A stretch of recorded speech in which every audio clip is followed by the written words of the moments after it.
get into the questions now, and the first question is going to start with Mr. McCarthy. Okay, you only have 2 minutes here. Okay. But can you tell us what you see as the what are your top 3 priorities if elected? What would be your top 3 priorities? Oh, that's a good question. The top 3 would be jobs, jobs, and more jobs. We are facing, right now we are in a recession, and we are facing one of the worst economies that we have in the last 80 or 90 years. We need somebody who can be an advocate to work with small business owners, because as you all know, in Massachusetts we don't make anything here anymore like we used to. We used to have these big factories, these manufacturing companies. We don't. Now we have small businesses. Small businesses are the ones, they provide the lifeblood for the state of Massachusetts. And I will sit down with the small business owners, the entrepreneurs, the CEOs, and ask them, what is it that the state can do to help them develop more jobs? The ones that are here, the ones that have been able to survive this economy, I want to see what we can do to help them sustain that. Then we want to try and help them expand or enhance their workers. That way there we can expand the workforce, there'll be more jobs. Then what I'd like to do is see if we can get other businesses to move here. Because as you probably know, there was a big company that was given all kinds of tax breaks up here in Devens, and then they left. They weren't here. I want to work with the small business owners that have been able to survive and help them expand. I think finding jobs is the most important thing. Mr. O'Day has worked very hard to increase the tax rate for the state, and that directly affects the small businesses. It affects the small business owners, and it affects the workers. I will not vote to increase taxes. Thank you very much. Same question to you, Mr. O'Day. If elected, what are your top 3 priorities? Well, no question that our economy has been struggling, and jobs are absolutely a necessary part of getting our economy getting back in the right road. I'm a little surprised to hear Mr. McCarthy talk about, that we're not making anything here in Massachusetts anymore. There has been a much greater emphasis made on renewing and bringing manufacturing back into the Commonwealth. And he's a professor at the community college here, Princeton Community College, and I would think that he would know about the manufacturing classes that are being dealt with and offered by the manufacturing group here in Massachusetts.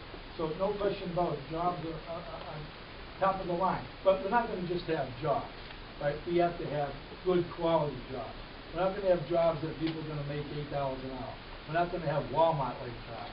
I just talked 2 minutes ago about the jobs bill that we just passed this past July. That job does address some of the concerns of small businesses. It also addresses infrastructure needs that our Commonwealth needs. We need to think about what we're going to do here in our Commonwealth about dealing with our infrastructure. Our roads and bridges are falling apart. That would be a heck of a place to start people to work. So there are absolutely many avenues for us to look for work here. We have to be able to put people to work, and manufacturing is making it come back to an economy. Mr. Andy? Yes. The first thing I would do is I would start to work with the Worcester Polytech Venture Forum.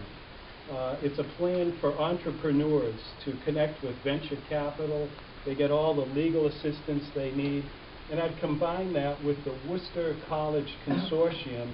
I'd mix that in with the high schools, and I'd go after our vocational schools, tie everyone in, make sure that we've got relevant courses that we're teaching people that they're going to find jobs in this area. In the past, the school I went to, UMass Dartmouth, in 2005, they did not want to be given a failed law school that was in Attleboro. And they told everyone that. In 2006, Governor Patrick insisted that that law school be made a state-funded law school. Other law schools in the state and in New England were having trouble getting students. So this was millions of dollars put into something that really wasn't wanted. So my other priority for West Boylston and for Worcester is to realize that the residents of West Boylston, we are funding the drinking water for Boston. And no one wants to talk about this, but the federal EPA is telling Worcester, you've got to fix the upper Blackstone.